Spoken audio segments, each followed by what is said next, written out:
Hello and welcome to the Superposition Guys podcast. My name is Yuval, and my guest today is Théau Peronnin, CEO and co-founder of Alice and Bob, a company making fault-tolerant quantum computers using cat qubits. Théau and I talk about what cat qubits are, why they protect against bit flip errors, the kind of software that will be required to take advantage of these new machines, and much more. We hope you enjoyed this episode. Hello, Théau, and thank you for joining me today. Hi, Yuval. So who are you and what do you do? So I'm Théau Peronnin. I'm the CEO and co-founder of Alice and Bob. And at Alice and Bob, we're building a universal fault-tolerant quantum computer to sell its computing power. Many companies have their goal to build a universal fault-tolerant quantum computer. So what is unique about the way that you're going about it?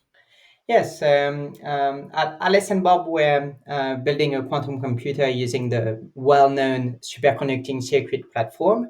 But within that subdomain, we're kind of an exotic player. We're using what are called the cat qubit, which are a special kind of superconducting qubit that are designed to protect against one type of errors. So basically, by design, the cat qubits are stable against bit flips, and that allows to design a fault-tolerant quantum computer with much less redundancy, with much less complexity or overhead. So it's really sort of a fast track to fault tolerance. Before we get into the technology, you mentioned fast track. How fast is fast track? When do you expect to have a computer that's tolerant against these common bit flip errors? Yes, the target for Alice and Bob is to deliver the first logical qubit, or at least demonstrate all the key ingredients of it next year. So it's very soon, and at that point we'll be.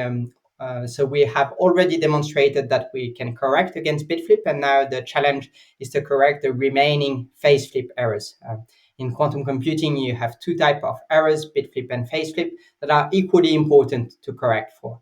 And so the real challenge for us is to truly escape decoherence, to engineer a system such that it remains quantum, it remains coherent for a very long period of time. And this target for us is, let's say, next year. And from there, well, it's about muscle, it's about scaling up the system size and designing a large-scale fault-tolerant quantum computer out of those elementary blocks. So could you give us maybe a popular science description of what cat qubits and cat states are? Yes, the cat state are named after the thought experiment of the Schrodinger's cat. The idea of that thought experiment is to that that is quite fun historically because it was a thought experiment that was aiming at saying quantum computing is kind of out of reality. So it was a thought experiment where you have a box, you put a cat in it, and you have some special trick that connects an atom to a mechanism that would trigger some explosive or poison that would kill the cat inside if and only if the atom decays through radioactivity. And so you could sort of put the atom in a superposition because it's a quantum particle, so in a superposition of decayed and not decayed.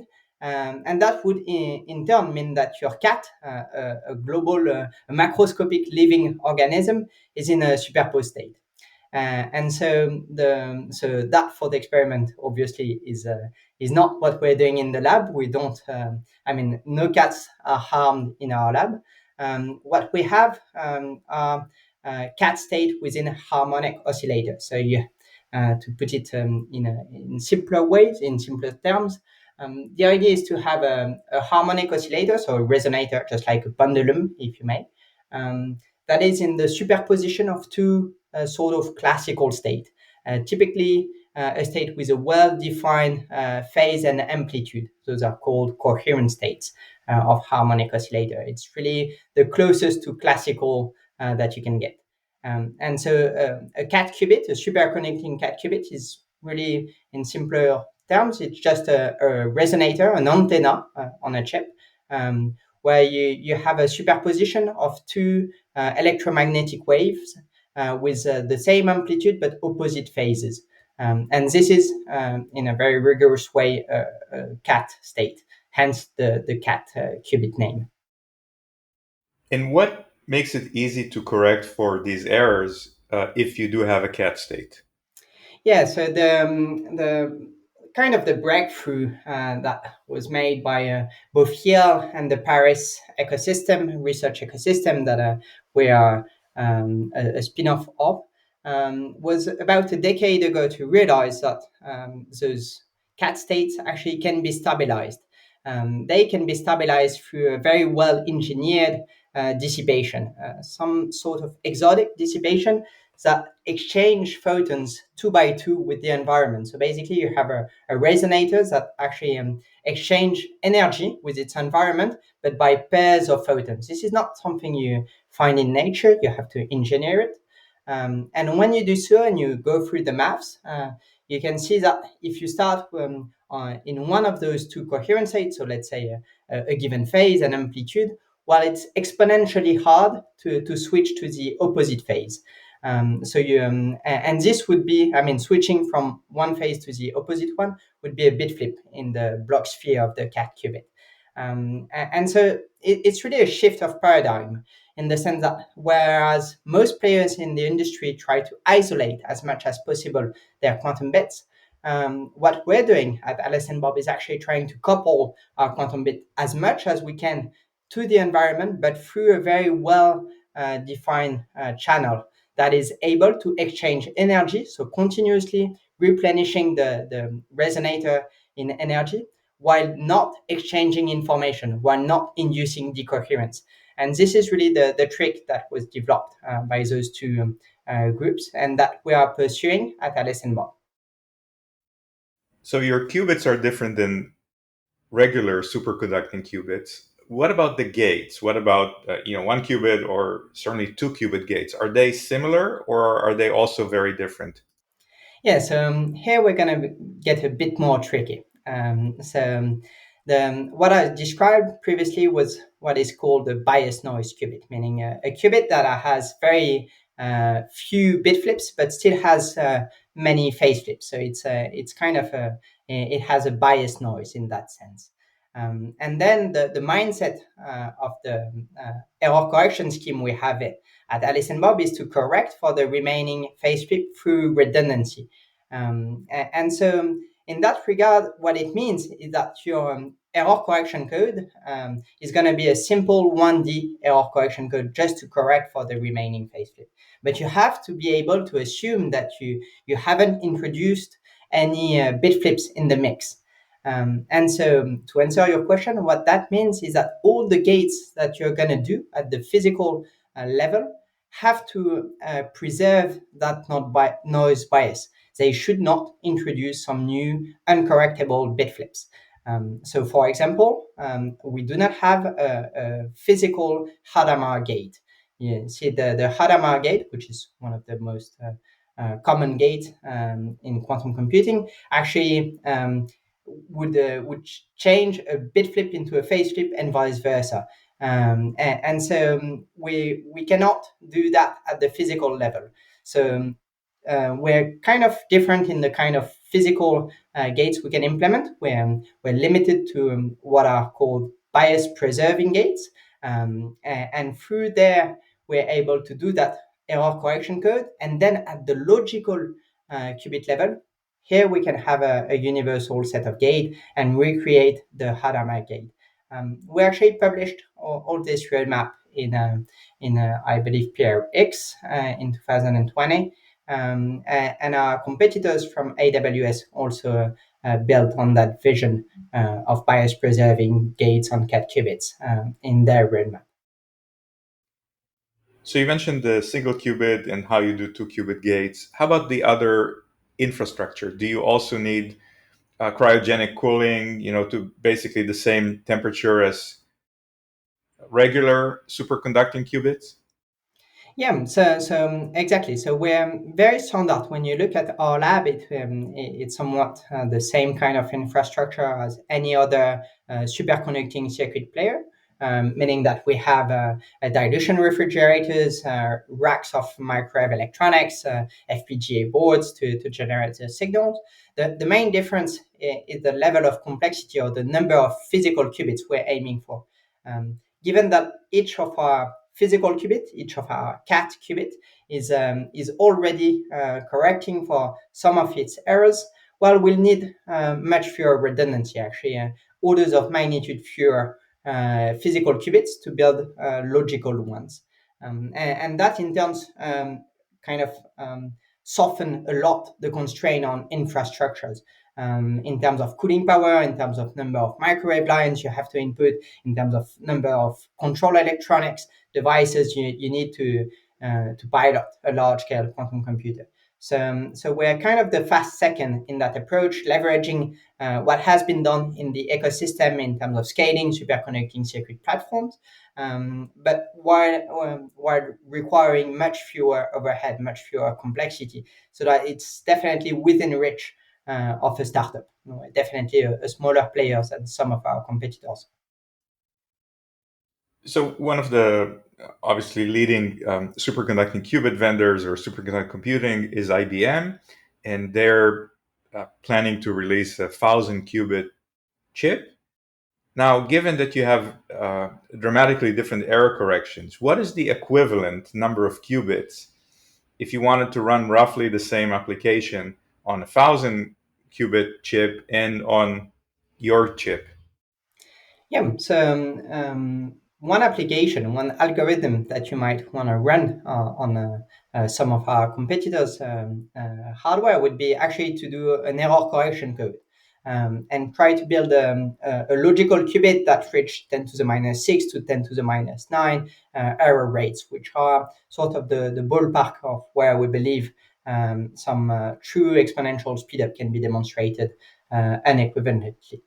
And so the numbers that are often cited for a surface code approach that of usual transform or usual superconducting circuits is typically about 30 times 30 physical qubits, so about 1,000 physical qubits to build one logical qubit out of a surface code architecture. Well, with the same level of assumption with cat qubits, you actually only need to correct for one error. So you actually only need one line of physical qubit. So basically only 30. So the rough idea is to say that you will need, you're gaining a square root factor in terms of overhead. This is very rough idea because then you have to talk a bit about how you're going to do non-Clifford gate, how you're going to do the magic state distillation and all the exotic things that come on top of the error correction. But the orders of magnitude are definitely within this ballpark. Tell me a little bit about the company, if you can. How many people are you? What level of funding? When did you start operations? Um, these kind of things, please. Yeah, so we started Alice and Bob in February 2020. My co-founder Rafael Lescan and myself. At that time, we just published the first demonstration in Nature Physics of that exponential suppression of bit flips. I believe at the time it was the first demonstration. And so we started Alice and Bob with 3 million seed round with French venture capital firms. And a bit more than 2 years later, we're now nearly 60, maybe 58, I believe, as of today. We raised a total of 30 million of equity to venture capital firms, mostly French. And we're definitely racing toward that technological breakthrough, or what we believe to be the Sputnik moment of quantum computing, the logical qubit. And this is our core goal, to deliver on the cloud our first logical qubit next year. I read someplace that IBM invested until now about $1.5 billion in building their quantum program. Um, I don't suppose you're also aiming for a square root of that to build your computer. So will you also need hundreds of millions of dollars to reach a maturity level? Um, I think it would be extremely arrogant to believe we can do with much less. The thing is, we're picking our battles, just like any startups. We have to go step by step and convince investors at each step that we actually deserve or are the right seed, the right team, we have the right tech. And it's all about tempo, trying to time your growth with the opportunity and not rushing too fast, too early, and crumble under your own weight. So definitely we'll have to scale just like most of our competitors before us. But we believe we're right on time in terms of tech maturity and growth of the company to deliver actual exponential computing power on time for our end users. A lot of the current software algorithms try to assume that there's noise. We're in the NISC era, and so you have hybrid algorithms and you have all kinds of methods to say, well, I can't run a super complex algorithm that's pure quantum because of coherence and so on. Do you think that your machine will spurn a development of a new class of algorithms, or something that maybe doesn't have to account for all the noise of the existing first generation models? So you're right. This is definitely the mindset of Alice and Bob.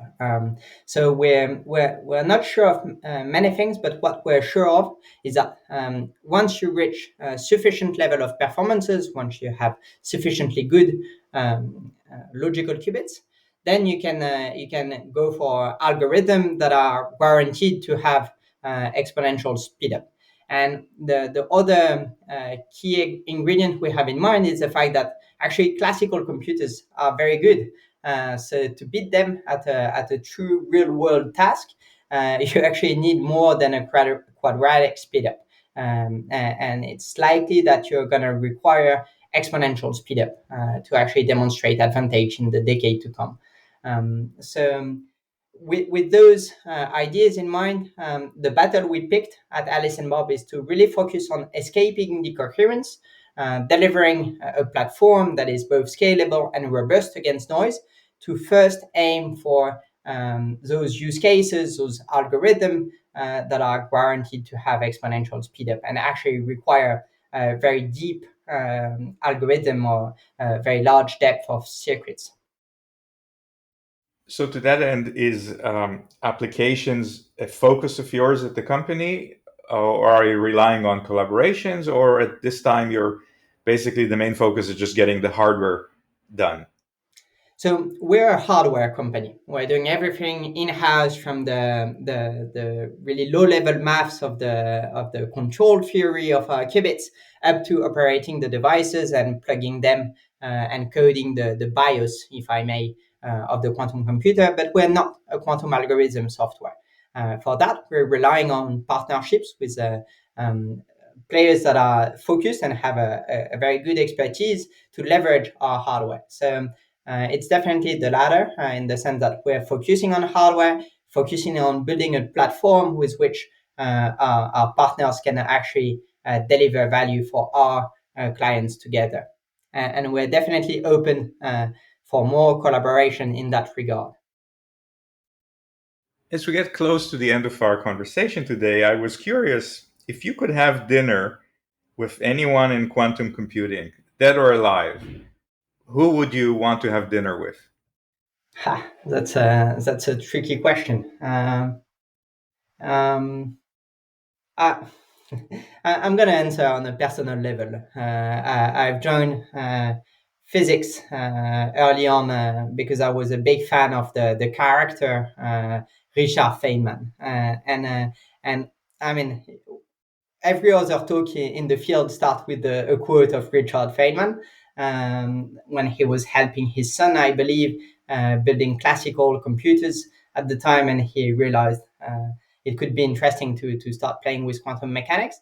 Uh, I really would be curious to have his updated point of view on where we're going and what advances for science we can hope coming from quantum computing or quantum information in a more general sense, just like classical computing pushed forward statistical physics and a lot of field of sciences in a very general way. So that would be my go-to dinner. Fantastic. Theo, how can people get in touch with you to learn more about your work? Yes, on our website, alice-bob.com, you'll find a way to contact us very easily. We're on most social networks. And obviously, we're a company created by physicists for physicists, so we're still publishing quite a bit. So stay tuned for academic papers, and you'll be able to meet us in conferences for sure. Well, thank you very much for joining me today. Thank you, Yuval.